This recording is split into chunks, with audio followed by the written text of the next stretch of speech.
जी students, आज इस video में बात करेंगे डे 2 के बारे में।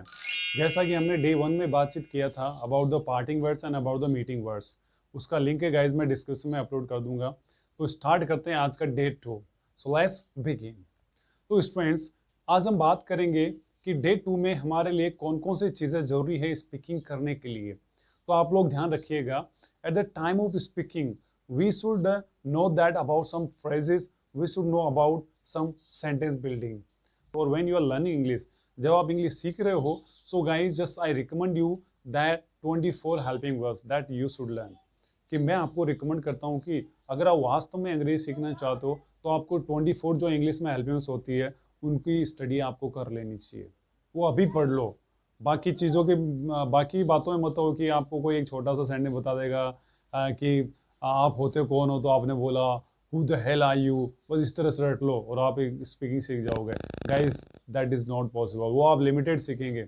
इसके लिए बेटर जरूरी है कि आपको ग्रो करना, बिल्डिंग करना है, that you should learn how to explain. तो जरूरी है कि स्टूडेंट हम इन चीज़ों को बिल्डिंग करना सीखें। So students, in this video we will talk about the do और इट्स यूजेस। तो आज इस वीडियो में बात करेंगे डू के बारे में और उसके यूजेस के बारे में। गाइस मैं आपको बता दूं कि डू का यूज है वो फॉर्मल तरीके से भी होता है, इनफॉर्मल तरीके से भी होता है। तो आज हम बात करेंगे डू का स्टेप नंबर 1 में। तो do as a main verb. अब गाइस मैं आपको बता देता हूँ कि डू हमेशा एज अ मेन वर्ब की तरह काम में भी होता है और बाकी यूजेस में भी होता है।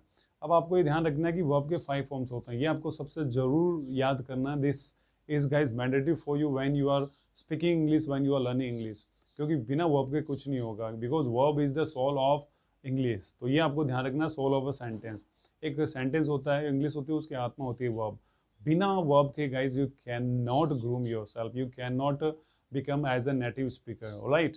तो ये आपको ध्यान रखना है। तो अब हम बात करते हैं स्टूडेंट 5 फॉर्म्स के बारे में जो वर्ब की होती है। तो जैसे जो वर्ब की फर्स्ट फॉर्म होती है उसे बोला जाता है present form, right. Second form होती है उसे बोला जाता है पास्ट फॉर्म। थर्ड होता है उसे बोला जाता है पास्ट पार्टिसिपल। फोर्थ होता है उसे बोला जाता है प्रेजेंट पार्टिसिपल। और फिफ्थ होता है उसे बोला जाता है एस और es form, right.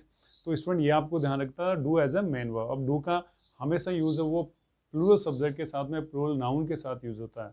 For example I, you, we, they, these, those, teachers, doctors, engineers, okay, carpenters, like that. तो उनकी इस तरीके से उनके साथ में यूज किया जाता है, ऑलराइट। अब स्टूडेंट हम बात करेंगे step number 1, do as a main verb. तो मेन वर्ब में काम में लेंगे तो डू का हमेशा ध्यान रखना, do always use with a task, with a task यानी काम के साथ डू आता है। For example I do my work on time, you do your work on time, they do their assignments on time, okay. इस तरीके से इसका यूज किया जाता है। Step number 2, do as a helping verb.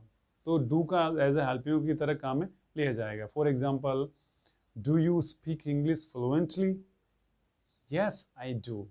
Remember, जब आपसे कोई क्वेश्चन करता है तो यह जब आपसे हेल्पिंग वर्ब में कोई क्वेश्चन करता है गाइज, तो आपको रिस्पॉन्स है वो आपको यस और नो में देना है। यू कैन से यप और you can say knob.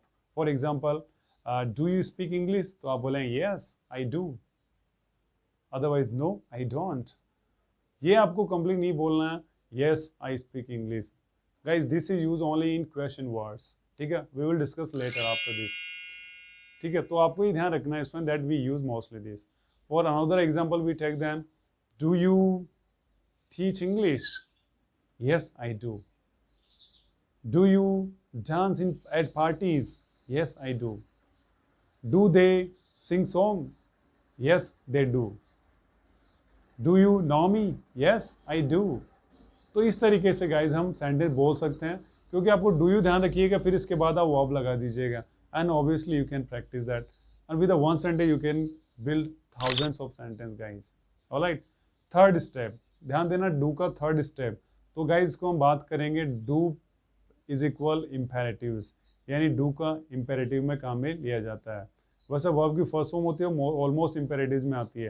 Guys imperative sentence का वीडियो मैंने ऑलरेडी अपलोड कर दिया, उसका मैं लिंक आपको शेयर कर दूंगा, इस डिस्क्रिप्शन में देख लीजिएगा, ओके। चलो बात करते हैं आगे। तो do as a main verb, for example do your work, do the gardening, do your best, do something new यार, what you are doing that all the things, just do something new, like that we can use, ठीक है। इस तरीके से use किया जाएगा। Now we will talk about the do as fourth step. Do का हम बात करेंगे फोर्थ स्टेप में guys.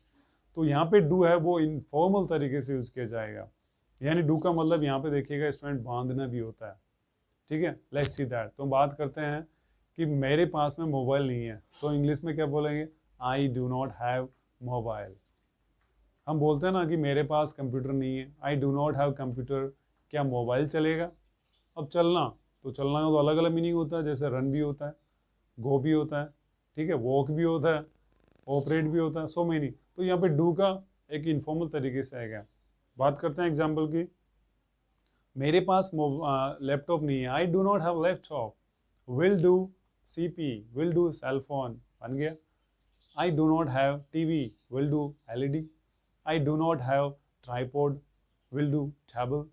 I do not have dollars, will do rupees. I do not have pounds, will do taka.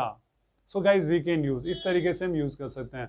Response इसका आ सकता है yes, certainly या nope, okay, that we can use guys.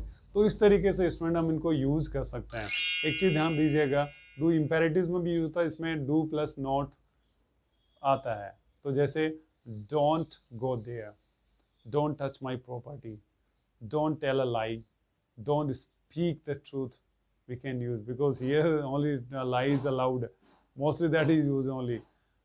Don't teach me, don't sit over there, don't stare me, यानी मुझे घूरो मत। तो guys इस तरीके से हम सेंटेंस यूज कर सकते हैं, राइट।